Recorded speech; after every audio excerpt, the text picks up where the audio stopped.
जय श्री कृष्णा, जय श्री राम। मैं संत रविनंदन जी महाराज आप सभी को पुनः एक बार हरिओम प्रणाम। जय श्री राम। सीताराम राम राम सीताराम राम राम सीताराम राम राम सीताराम राम राम सीताराम राम राम सीताराम राम राम सीताराम राम राम सीताराम राम राम। बोले सियावर रामचंद्र भगवान की जय। और आप सब लोग कैसे हैं? परमात्मा करे सभी लोग स्वस्थ रहें, मस्त रहें। यही मैं हमेशा परमात्मा से आशीर्वाद मांगता हूँ कि जो हम भी हमारा वीडियो देखें, हमारे माध्यम से आप लोगों को तक राम नाम जो संकीर्तन जाए, उस संकीर्तन के माध्यम से परमात्मा जो बुलवाता है वो मैं आप लोगों के सामने रखता हूँ। और मेरा बस यही परमात्मा के चरणों में निवेदन रहता है कि जो भी इस वीडियो के हमारे माध्यम से देखें, उन सब का परमात्मा कल्याण करना। और आप लोग नए होंगे तो भैया वीडियो को सब्सक्राइब लाइक कर दिया करिए, क्योंकि जो वीडियो बनाते हैं तो वो आप लोगों तक पहले पहुँचे इसलिए। और आज हम चर्चा करेंगे कि भाई हम जीवन में कई बार हमारा रंजिश हो जाता है या दुश्मनी हो जाती है, या शत्रु पे विजय प्राप्ति कैसे पाएं, मुकदमा में हम जल्द से जल्द उस पर कैसे जीतें। कोई केस चल रहा हो तो उस केस में हम जल्द से जल्द कैसे जीत सकते हैं, उसका उपाय क्या है। देखिए, सबसे बड़ा तो आज हम धर्म से अच्युत होते जा रहे हैं। सबसे बड़ा तो कारण यह भी है कि हम अपने धर्म का पालन ही सही ढंग से नहीं कर पाते हैं। तो हमारा सबसे पहला कार्य है कि हम अपने धर्म का अनुसरण करें और पालन करें, है ना। सात्विकता रखें, किसी की अनहोनी या किसी के बुराई के विषय में हम न सोचें तो ज़्यादा अच्छा है। और किसी कारणवश कोई हमारा बुरा चाहता भी है या करना चाहता है तो वो शास्त्रोक्त अगर देखा जाए तो सबसे बड़ा उपाय हमारा है बगला मुखी का जप, है ना। बगला मुखी माता हैं, ये हमारी 10 विद्याओं में आती हैं, है ना। तो 10 विद्याओं में से एक होती है दुर्गा अर्चन। एक दुर्गा माता का भी विद्या का 10 विद्या महापाठ होता है। 10 विद्या में वो भी पाठ कर सकते हैं, अथवा तो आप बगला मुखी का पाठ और जप कर सकते हैं किसी योग्य ब्राह्मण देवता के द्वारा, जो गुरु दीक्षित हो। बगला का प्रभाव सटीक पड़ता है ना। तंत्र विद्या कह सकते हैं इसको थोड़ा सा, मगर होता जिस प्रकार से आप आराधना करेंगे, शीघ्र कहीं से अगर आपका काम न बनता हो तो बगला का 1.25 लाख या 1 लाख जप कराने से, वैसे तो 1 लाख ही जप होता है, उसका दशांश 1.25 लाख हो जाता है। और इसका जप कराने से, इसका पूजन विधि विधान यही है कि पीले वस्त्र में बगला मैया की आराधना की जाती है। बगला ओम ह्लीं बगलामुखी सर्वदुष्टानां वाचम मुखम बनमस्तम्भय जीवाम किले किले बुद्धि विनाशी ओम स्वाइत, ये मंत्र है। इसका शास्त्रोक्त बड़ा विधि विधान से पूजन होता है। और पीले वस्त्र में पीले आसन पर बैठ करके और 5 दिन या 7 दिन यह अनुष्ठान चलता है। इसका भी तिथि इत्यादि निर्धारित ब्राह्मण देवता बता सकते हैं, किसी योग्य ब्राह्मण से आप पूछेंगे तो।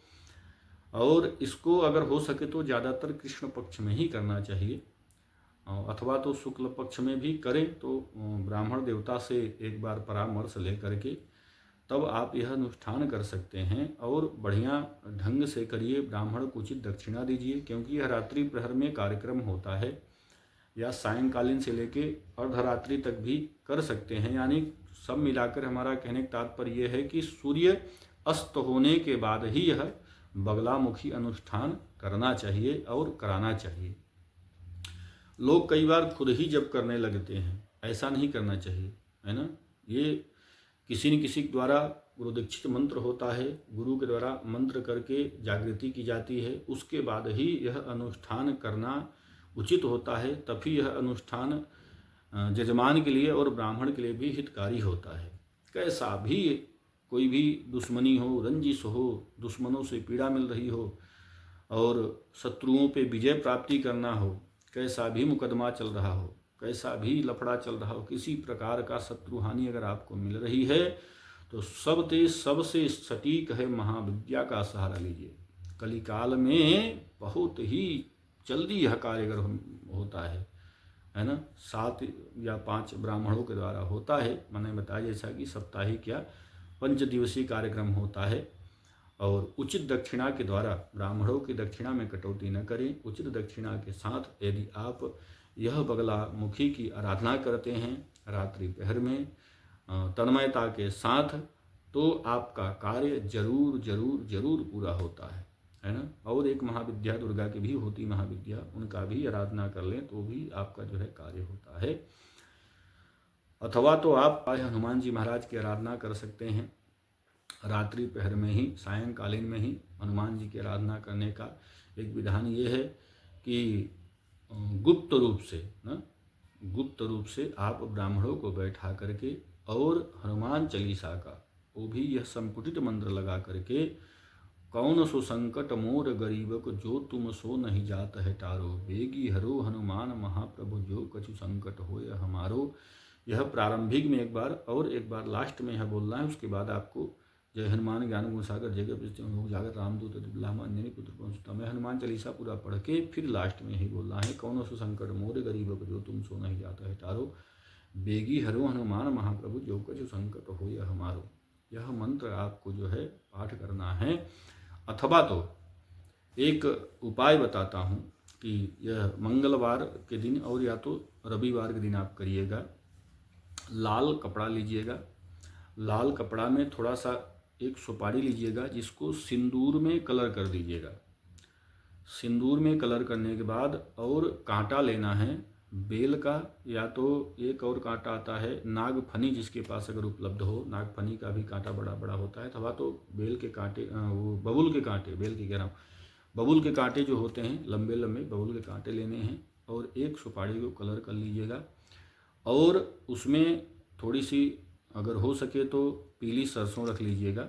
ऊपर अपने ऊपर 7 बार उतारना है, पीली सरसों को 7 बार उतार करके, और उसमें 7 बार ही, एक बार निकालिए थोड़ा सा चुटकी भर ले करके फिर रख दीजिए और फिर दोबारा, और यही मंत्र बोलना है, कौन सु संकट मोर गरीब को जो तुम सो नहीं जाता है टारो, बेगी हरो हनुमान महाप्रभु जो कछु संकट हो हमारो।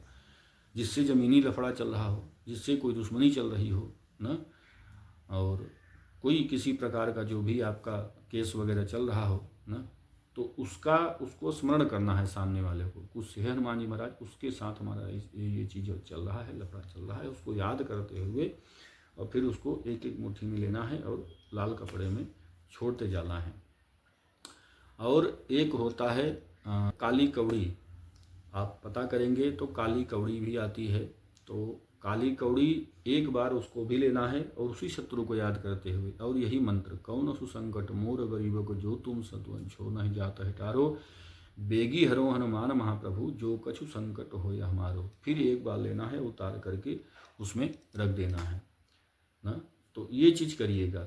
एक सुपारी, जैसे मैंने बताया, सुपारी सिंदूर में कलर कर लीजिएगा और सिंदूर तेल में सिंदूर मिला करके उस सुपारी को कलर कर लेना है और हनुमान जी महाराज के चरणों में 1-2 घंटे के लिए रख दीजिएगा, जब तक यह उपाय करिएगा ना। और हो सके तो हनुमान जी की मंदिर में आसपास कोई जब एकांत हो, कोई हनुमान जी की प्रतिमा हो, कैसी भी प्रतिमा हो, आपके घर में कोई प्रतिमा हो, पीतल की या पत्थर की, जो भी आपके यहाँ प्रतिमा हो या हनुमान जी की प्रतिमा हो, उनके सामने जा कर के करना है, गुप्त रूप से करना है। शत्रु विजय प्राप्ति के हेतु निमित्त यह करना है।